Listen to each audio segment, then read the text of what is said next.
and welcome to a new episode of our program Women's World. I'm Yasmin Bakir, and today we're going to be talking about a very important and significant event. We're going to be talking about the visit of the Russian President Vladimir Putin to Egypt. He arrived today. This visit is expected to take place for 2 days. We're going to talk more about the Egyptian-Russian relations, in fields of industry, in the fields of development, agriculture, and even tourism. And we are going to be talking with our guest today. We have with us in the studio Riham Mokbel. She's a researcher at the Regional Center for Strategic Studies in Cairo, and we're going to be analyzing with her more in depth about the aim of this visit, the agenda of this visit, and how is this visit going to be reflected on the region and also on the West. But first, let's take a short break, and we'll be back to be holding with you and previewing the main news headlines for this episode.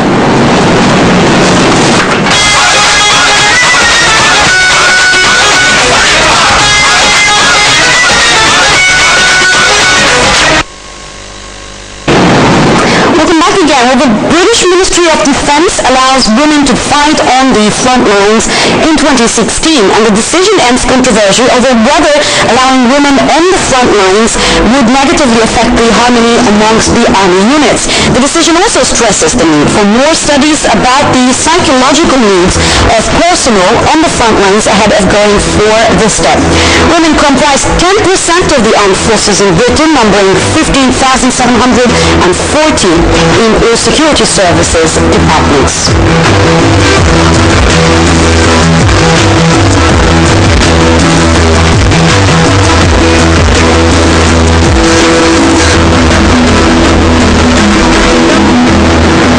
Still in other news about women, Women's Economic Forum kickstart in the Trade and Industry Chamber of Commerce on February the 22nd. And the forum is being organized by the Arab Women Media Association. And a large number of women business leaders will be taking part in the event, which aims to highlight women's role in the economic field and their contribution in the national economy. The forum will also be focusing on the initiatives by the governmental and private sectors in the empowerment of women.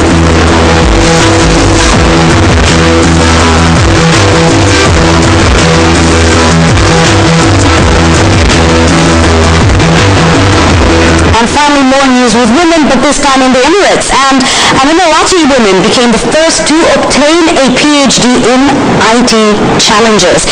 The Zayed University praised police officer Dr. Sara Saeed Al-Mahawi from the Dubai Police Force for becoming the first Gulf and Emirati woman to win a PhD in the field from the University of Queensland in Australia.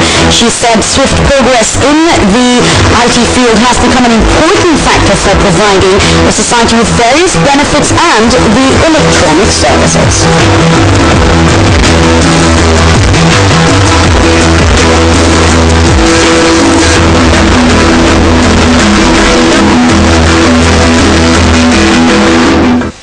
That brings us to the end of our news segment, and now we'll be leaving you with a short break, after which a report on one of the speeches of President Abdel Fattah al-Sisi, in which he talks and praises the development and how Egypt can help in the development of this country. He also highlighted the importance of the economic conference that is going to be taking place at the early of next month in the Red Sea resort of Sharm el-Sheikh, and how important it is for all businesses from people around the world to join and contribute to take part in the development of this country. Stay tuned.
back again, and we're still here with you on our special episode of Women's World that is dedicated to the in-depth of the visit of the Russian President Vladimir Putin to Egypt. And once again, we'd like to welcome Riham, Mokbel, researcher at the Regional Center for Strategic Studies in Cairo. Thank you once again for joining us very much. Now, this visit is historic. It's not the first time Putin placed this visit to Egypt, but it is the first time that he placed this visit under these circumstances, these new circumstances in the country. And tell us more about how significant you see this visit.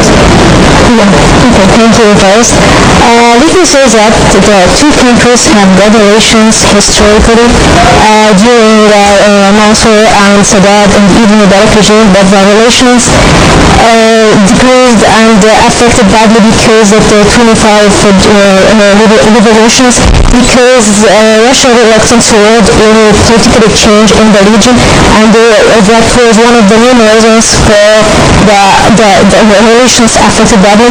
And even though during Morsi regime, the two relations significantly affected by Muslim Brotherhood, because the Russian regimes banned Muslim Brotherhood in 2003, and because attempts to destabilize North Caucasus at the time, and even during his visit, Morsi's regime, the relations has not affected positively.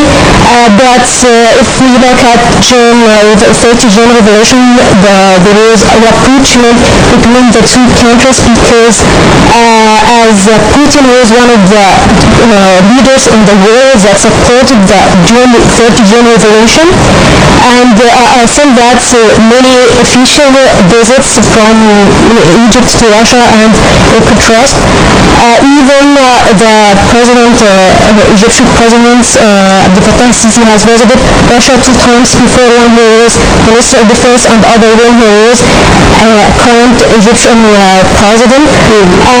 This is important for two countries, because Egypt, after 30 June revolutions, many Western countries looked at it as it's labeled and described as coup d'etat, and there was many engagement with Muslim Brotherhood and these regimes that instead of them to call for reconciliations between two parties that was intervened internally in Egyptians' affairs, and most of Western countries do that, unlike Russia that supported Egypt after 30 June revolution till now. This is one of the main reasons for approaching between two countries, and look at Egypt's the two countries' experience regarding countering terrorism. That's exactly what I wanted to talk to you about, Riham, because the whole equation in the world changed after the Arab Spring. Not only the views of the West towards Egypt and the new circumstances in Egypt, as I mentioned earlier, but also regarding Russia and its support to the Syrian regime, and the way this whole political game has been played after the Arab Spring has become rather more clear to the public, and has changed a lot on the ground. And there I would like to ask you, in terms of combating terrorism, where does Russia and Egypt stand? What can they do to cooperate further together to combat terrorism? Yes, as you said, after Arab Spring, many countries supported the new regimes and the new events on the ground. But what happened after that was instability in each country that witnessed Arab Spring, and most of countries criticized Russia's stance toward Bashar al-Assad regime. And what happened after that is terrorist organizations like ISIS and emergence of jihadists on the whole region, not only Syria, and that extended into Iraq and many other countries in the region. For that reason, even Egypt Egypt has the same stance regarding Syrian regimes as it supported political solutions and refused any external stance to interfere in any country in the region. Yes, absolutely. And it's very obvious now that people, again, are more aware of. When you speak of ISIS or Daesh, as we would like to